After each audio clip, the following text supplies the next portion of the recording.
Filippi was in Griekeland, maar Filippi was 'n Romeinse stad, vol oud-Romeinse soldate.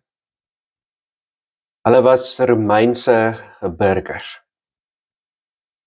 Maar die bedoeling was nooit dat hulle sou teruggaan na Rome toe nie.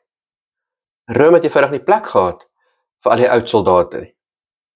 Die feit dat hulle Romeinse burgers was, het beteken dat hulle in Filippi moes bly en die Romeinse manier van lewe in Filippi moes bring. Paulus gebruik hierdie realiteit om te praat oor Christelike lewe. En dan sê hy vir die mense in Filippi, ons is burgers van die hemel. Nie ons gaan eendag hemel toe gaan nie, maar ons is hemelburgers soos wat julle Romeinse burgers is. Ons werk is om hemel hier te bring, soos wat dit julle werk is om Rome hier te bring. Daarom sê hy dat ons verwag Jesus. Jesus gaan na ons toe kom. Jesus gaan aarde toe kom. Dis die boodskap van die Bybel. God kom na die mens toe. Dis wat ons geloof anders maak as ander gelowe. Ander gelowe gaan oor wat moet die mens doen om by God te kom. Die Bybel is die storie van God wat na die mens toe kom. Die Bybel eindig in Openbaring met God wat na die mens toe kom. 'n nuwe aarde waar God by die mense kom bly.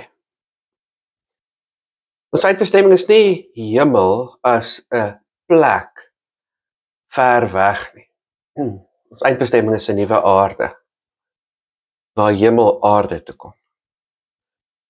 En ons taak, ons roeping as hemelburgers is om al hoe meer hemel te bring.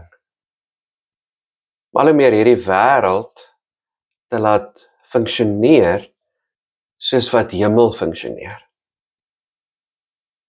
Ons bring hemel elke dag. Hemel is waar God is. En God is hier. God is by ons. 'n bekende teoloog het gesê, as jy graag hemel toe wil gaan, is vandag 'n goeie dag om dit te doen.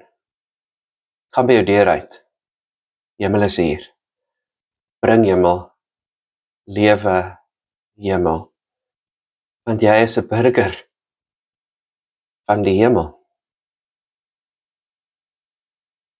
Kan jy vandag hemel lewe? Here God, dankie dat U by ons is. Dankie dat U hier is. Dankie dat hemel aarde toe gekom het in Jesus Christus.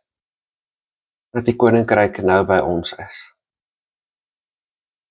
Herinner ons dat ons burgers van die hemel is. Herinner ons dat ons gestuur is om hemel te bring waar U ons gesit het. Leer ons, help ons om hemelburgers te wees en as hemelburgers te lewe en hemel te bring oral waar ons gaan. Amen.